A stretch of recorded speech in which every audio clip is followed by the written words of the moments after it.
রাত পোহালেই মাঠে নামছে আর্জেন্টিনা। বিশ্বকাপের আগে নিজেদের চূড়ান্ত প্রস্তুতি নিতে হন্ডুরাসের বিপক্ষে আগামীকাল ভোরে মাঠে নামছে আলবিসেলেস্তেরা। বিশ্বকাপের আগে নিজেদের শক্তিমত্তার পরীক্ষা নাকি দলের নতুন কম্বিনেশন পরখ করে দেখা, ঠিক কোন লক্ষ্যে আগামীকাল মাঠে নামছে লিওনেল স্কলোনির শিষ্যরা? চলুন জেনে নেওয়া যাক এই ম্যাচের খুঁটিনাটি। বন্ধুরা, বিশ্বকাপ মানেই অন্যরকম এক চাপ, আর সেই মহারণের আগেই নিজেদের শতভাগ প্রস্তুত করতে কোনো কমতি রাখতে চায় না আর্জেন্টিনা। হন্ডুরাসের বিপক্ষে এই ম্যাচটি কেবল একটি প্রীতি ম্যাচ নয়, বরং স্কলোনির জন্য স্কোয়াডের ব্যাকআপ খেলোয়াড়দের দেখে নেওয়ার এক চরম সুযোগ। ফুটবল বোদ্ধাদের মতে আর্জেন্টিনা এই ম্যাচ শুধু জিততে মাঠে নামবে না, বরং এই ম্যাচে বড় ব্যবধানে জিতে নিজেদের আত্মবিশ্বাসকে আরও আকাশচুম্বী করতে চাইবে। বিশেষ করে আর্জেন্টিনার আক্রমণ ভাগের ধার এবং মাঝমাঠের বোঝাপড়া এবং ডিফেন্সের শক্তিমত্তা, এই তিনের মিশেলেই আগামীকাল মাঠে নামছে আর্জেন্টিনা। আগামীকাল হন্ডুরাসের বিপক্ষে কেমন হতে পারে আর্জেন্টিনার স্টার্টিং 11 বা রণকৌশল?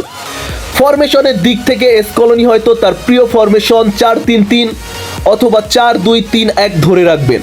তবে গুঞ্জন রয়েছে নিয়মিত একাদশে 3 থেকে 4 জন প্লেয়ার এই ম্যাচে বিশ্রামে থাকবেন। এই ম্যাচে ইনজুরির কারণে দেখা যাবে না বেশ কিছু ফুটবলারের। এই ম্যাচে ইনজুরি সংখ্যার কারণে থাকবে না Lionel Messi, Julian Alvarez, Cristian রোমেরোর মতো প্লেয়াররা।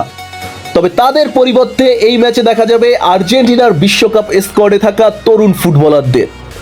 মিডফিল্ড ও ডিফেন্সেও আসবে বেশ কিছু পরিবর্তন। ডিপল, এনজো ফার্নান্দেস, অ্যালেক্সিস ম্যাকালিস্টারের সাথে দেখা যাবে থিয়াগো আলমাদাকে। আর রক্ষণে ক্রিস্টিয়ান রোমেরোকে পাওয়া যাবে না এই ম্যাচে, ইনজুরির কারণে তিনি এই ম্যাচে খেলবেন না। যার কারণে এই ম্যাচের ডিফেন্স সামলাতে দেখা যাবে লিসান্দ্রো মার্টিনেস ও নিকোলাস অতামেন্ডিকে। এবার আসা যাক প্রতিপক্ষ হন্ডুরাসের কথায়।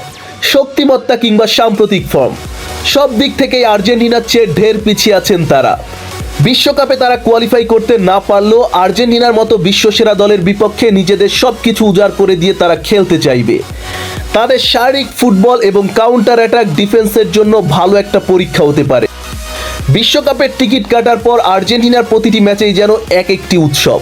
হন্ডুরাসের বিপক্ষে ম্যাচটি দিয়ে আর্জেন্টিনা কি পারবে তাদের বিশ্বকাপের চূড়ান্ত প্রস্তুতি সেরে নিতে? এই ম্যাচে হন্ডুরাসের বিপক্ষে কত গোলের ব্যবধানে জিততে পারে আর্জেন্টিনা? কমেন্টে আপনাদের মতামত জানিয়ে দিন। আর হ্যাঁ, ফুটবল রিলেটেড সকল আপডেট পেতে আমার চ্যানেলটি সাবস্ক্রাইব করে পাশে থাকুন। ধন্যবাদ।